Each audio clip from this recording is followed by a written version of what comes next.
Halo semua, selamat datang di channel ini. Di sini kita akan membahas seluruh sejarah yang ada di Indonesia.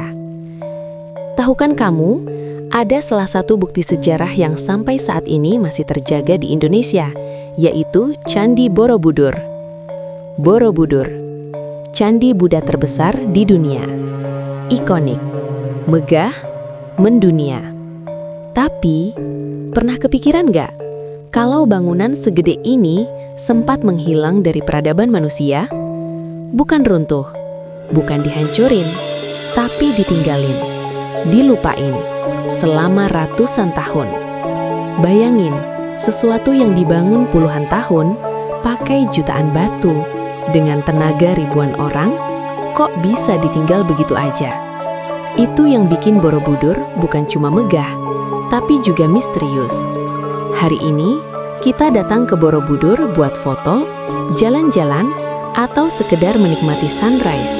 Tapi dulu, Borobudur tertutup tanah, diselimuti hutan, dianggap cuma bukit batu biasa. Dan yang paling bikin mikir, gak ada catatan jelas kenapa semua itu bisa terjadi. Jadi di video ini, kita bakal bahas Borobudur bukan cuma sebagai candi, tapi sebagai saksi dari sebuah peradaban besar yang pernah berjaya, lalu menghilang. Sebelum Borobudur berdiri, kita perlu lurusin satu hal. Jawa kuno bukan wilayah sepi. Di abad ke-7 sampai ke-9, Jawa itu rame, subur, dan strategis. Gunung berapi bikin tanahnya super kaya, sungai jadi jalur hidup, pertanian jalan, perdagangan rame. Jawa terhubung dengan India, Tiongkok, dan Asia Tenggara. Budaya, agama, dan ilmu pengetahuan datang barengan. Orang-orang di Jawa waktu itu gak cuma mikirin cara bertahan hidup, tapi juga makna hidup itu sendiri. Disinilah kerajaan-kerajaan besar tumbuh. Disinilah pemikiran spiritual berkembang. Dan dari lingkungan seperti inilah, lahir satu ide yang ambisius banget. Mereka nggak mau bangun bangunan biasa. Mereka mau bikin simbol alam semesta. Sekitar abad ke-8, di bawah dinasti Shailendra, sebuah proyek besar dimulai. Borobudur. Bukan proyek kecil, bukan proyek cepat. Borobudur dibangun puluhan tahun. Lebih dari 2 juta balok batu dipotong, diangkut, dan disusun satu persatu. Tanpa semen, tanpa besi, tanpa alat berat, semua manual, semua presisi. Bayangin koordinasinya, bayangin logistiknya, bayangin visinya. Ini bukan proyek iseng, ini proyek spiritual. Borobudur dibangun bukan buat pamer kekuasaan, tapi buat perjalanan batin manusia.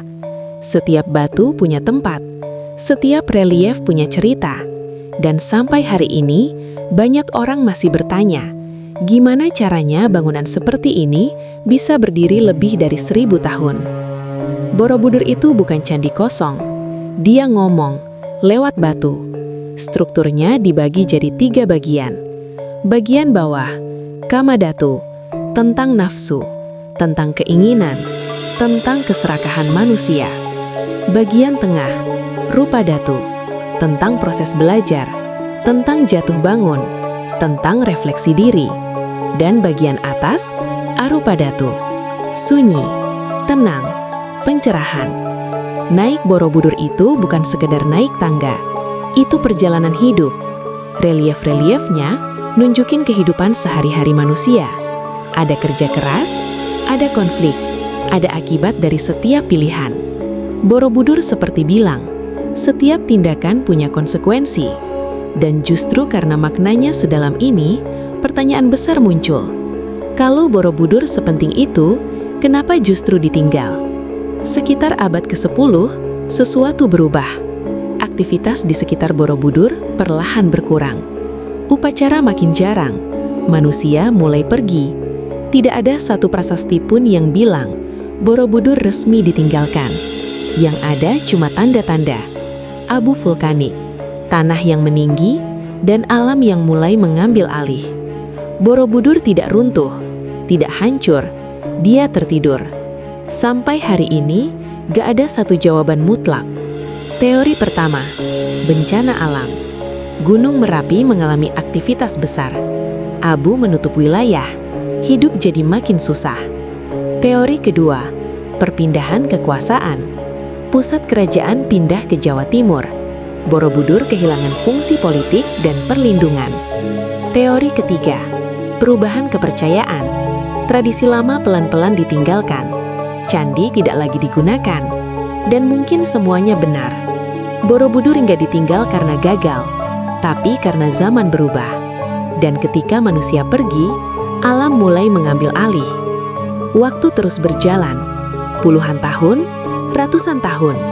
Borobudur tertutup tanah. Diselimuti hutan, berubah jadi bukit batu. Masyarakat sekitar nggak tahu apa yang ada di dalamnya. Borobudur jadi legenda, dianggap angker, dijauhi. Peradaban berganti, generasi datang dan pergi, tapi Borobudur tetap diam, menunggu. Tahun 1814, hutan dibuka, tanah digali, dan perlahan relief mulai muncul kembali. Dunia kaget. Sebuah mahakarya yang terkubur ratusan tahun akhirnya terlihat lagi.